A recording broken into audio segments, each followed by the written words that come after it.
What is up, guys? Hfmasters here, and today I'm doing my LEGO Ninjago Season 15 wishlist. Now, I haven't made one of these videos in a while, so let me just refresh you guys on the ground rules here. This list, it's based on pretty much anything that I would like to see as a part of Season 15, whether that be from the sets, the actual season, or just something completely different. Anything is fair game on this list as long as it's Season 15.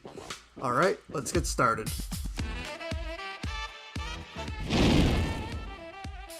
So it is no secret that the writers want to get away from Ninjago. And no, I don't mean Ninjago the show, I mean Ninjago the location. Season 11 brought us into the Never Realm, Season 12 took us into the world of Prime Empire, Season 13 introduced us to the Shintaro Kingdom, and Season 14 is going to be set on some random island.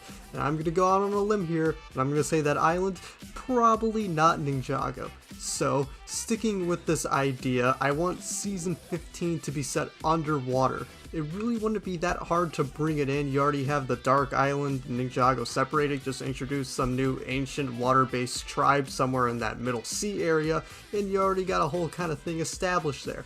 Plus, it's something that most LEGO themes and of course Ninjago just haven't really explored.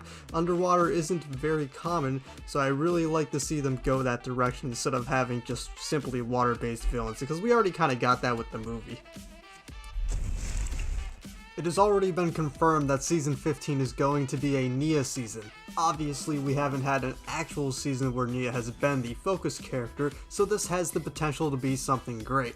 However, can they please avoid pairing her with Jay or Kai? Now, don't get me wrong here, I don't have anything against those combos, but we've already seen that. Jay and Nia were heavily focused on as a pair in Skybound, and Kai and Nia were heavily focused on in Hands of Time. It took us 10 years to get to the point where we're even getting a Nia season, so I think it would be best if they actually focused on her instead of her and someone else. So let's go back to that underwater idea.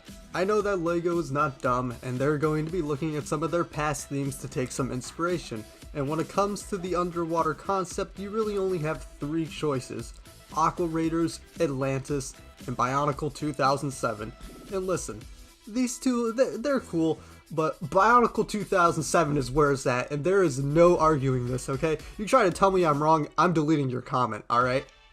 And listen, I know it might sound crazy for me to try to tell you that Ninjago should look to be more like a construction theme than an actual system thing, but listen, I'm not telling you that they need to just remake these sets. I'm saying from a conceptual standpoint, the stuff here is where they should be looking to take their inspiration.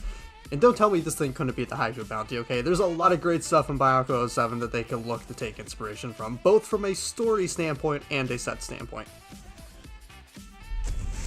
And speaking about the sets, let's talk about them. So we already got a set list, and as it appears, it doesn't seem like we're going to be getting a lot of villain stuff.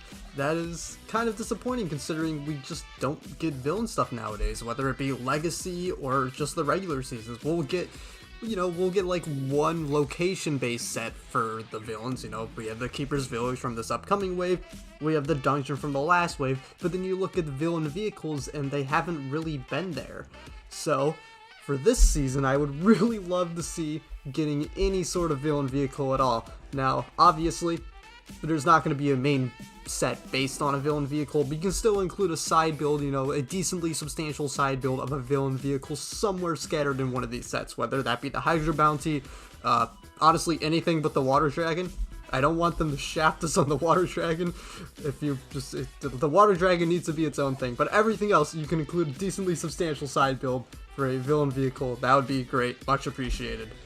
Speaking of the villains, let's talk about the actual designs for the minifigures. Now, obviously, when we're talking about the ninja, it's fairly simple. The ninja are the ninja. They can, go a little bit adventurous. If they do go that underwater theme, they could actually integrate, let's say, some scuba gear or something into the suits, maybe have like a little diving mask and a hood. But the villains are a lot more interesting. The villains, you can really do anything. Now, personally, I would love to see them just go all out, make full, like, water-based creatures, whether that be, like, this octopus guy from Atlantis, or really anything from Atlantis. If you've seen any of those villain minifigures from that theme, they went all out there. I'd really like to see them do something like that again, and then that way you can kind of differentiate yourself from the Ninjago movie, which, it did the kind of idea, but it was just regular guys kind of in, like, water-based, shark-based suits.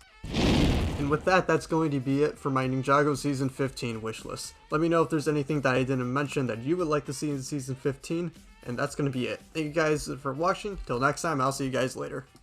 Oh, and one last thing, don't forget, I'm deleting every comment if you try to tell me Bionicle 7's not the right move.